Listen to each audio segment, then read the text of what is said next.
Treasury stock is our next topic. Treasury stock is the company's own stock that they buy back from the open markets. So if Hershey has stock out there, they're going to buy their own stock. Why would they do that? Oops, wrong slide. Let's start with this one. Couple of reasons. One is, well, the pricing would be right? So just like any other entity or investor that buys and sells stock, it's to increase your assets. Buy low, sell high type of a thing. So that's one reason. Another reason is that stocks have a market price out there based on their trading activity and how many people want to buy it. That determines the price, right? The more attractive a stock is, the higher its price goes.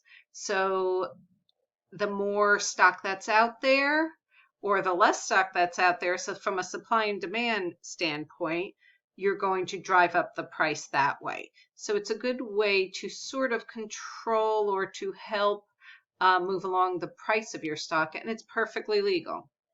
So that's one way.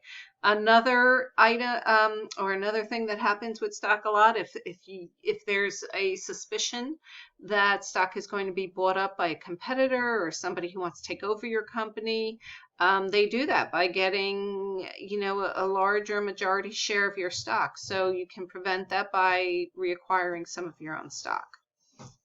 And then really probably one of the most popular reasons is you buy back the stock to distribute to your employees. All right. Many people have stock options as part of their compensation package, and often this is how they come up with the stock to do just that.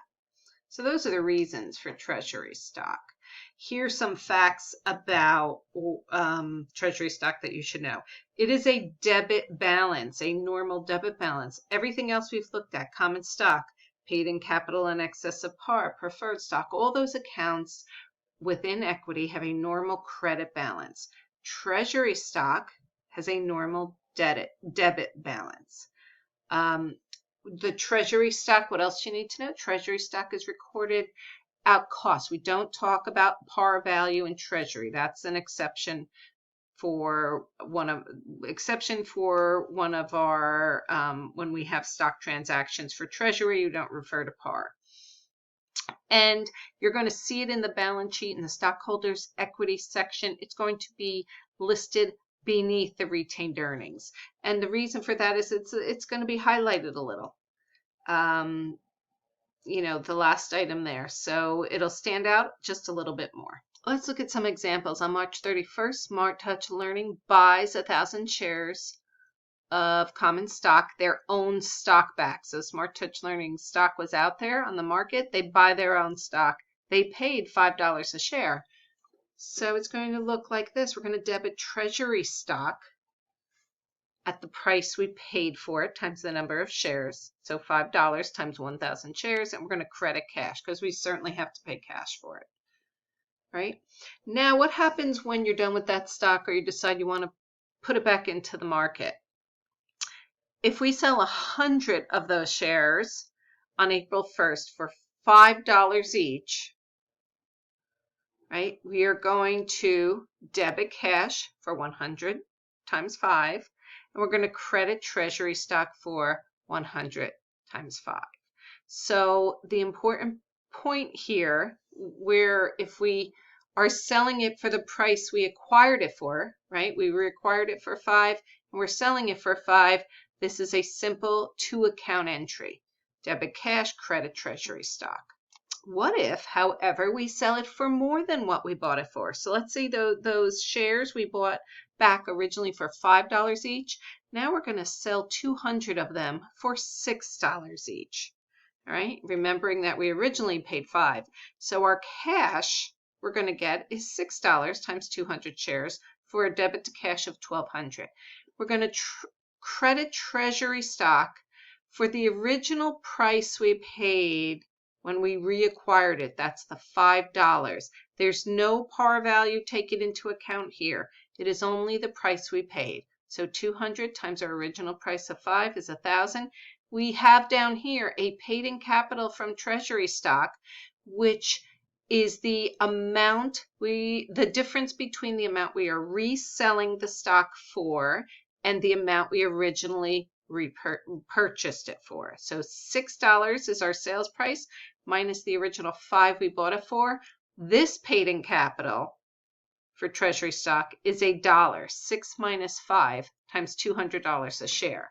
Remember, in common stock and preferred stock, the paid in capital is the difference between the sales price, the market price, and par. Right? So that's a little bit different twist here when we're talking about selling back treasury stock. No par. Paid in capital is the difference between the price we are selling it for and the price we originally acquired it for. Okay, what happens if we sell it for below the price we originally paid? Let's say, remember, we originally bought it for $5 and now we're going to resell it back for $4.30. So that's our cash, $4.30 times the 200 shares for $8.60. We are going to credit the treasury stock. We're skipping down here for $5. Again, the original price we paid to acquire it times 200 shares, and that's our credit.